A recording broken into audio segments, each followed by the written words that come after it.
रूस यूक्रेन युद्ध में मारे गए हिसार के गांव मदनहेड़ी के रहने वाले 28 वर्षीय जवान सोनू का पार्थिव शरीर बुधवार को गांव में पहुंच गया था।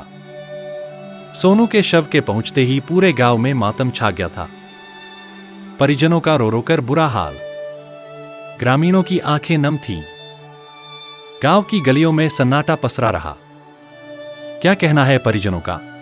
घटनाक्रम तो ये है जी, सोनू और अमन ये दोनों रूस गए थे जी, रूसी भाषा सीखने के लिए। लेकिन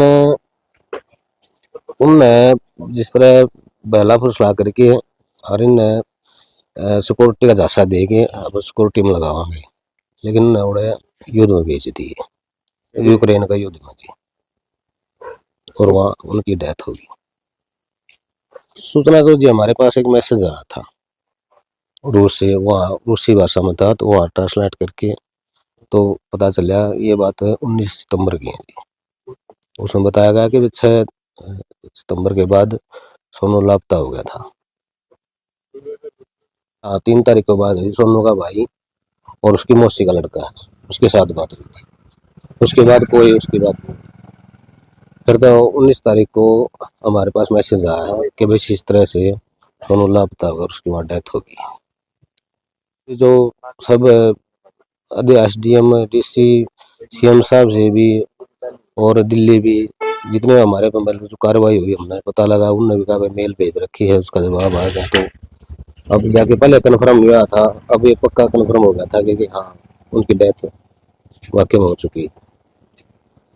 प्रशासन से तो ये उम्मीद है किसी हमारे देश के बहुत सारे युवा फंस रहे हैं वहाँ, और उसका तुमने वहाँ से निकाल लिया, ये उम्मीद करा ये दो गए थे अमन और सोनू, और ये इसके साथ वहाँ बता रहे हैं इसका जब पासपोर्ट का टाइम खत्म हो तो उनने जबरदस्ती जो है सेना में भर्ती कर लिया। वहाँ पे 5-7 दिन बाद शुरुआत में ड्रोन वगैरह आता है, इन पर कोई अटैक होया है, उसमें वो गुजर गया।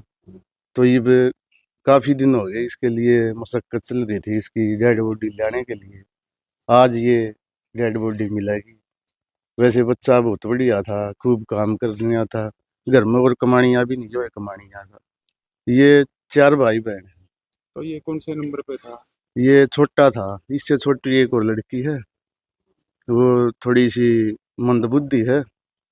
तो एक बड़ा भाई है, वैसे वो काम कर रहा है एक पेट्रोल पंप पे, बाहर रहा है, वो भी यहाँ गांव में रहता नहीं, बाहर ही रहा, कमाता है यहाँ। इसके पिताजी कई साल पहले गुजर गए थे, और जो इसकी माँ है वो हाउस वाइफ है, घर पे ही रहती है।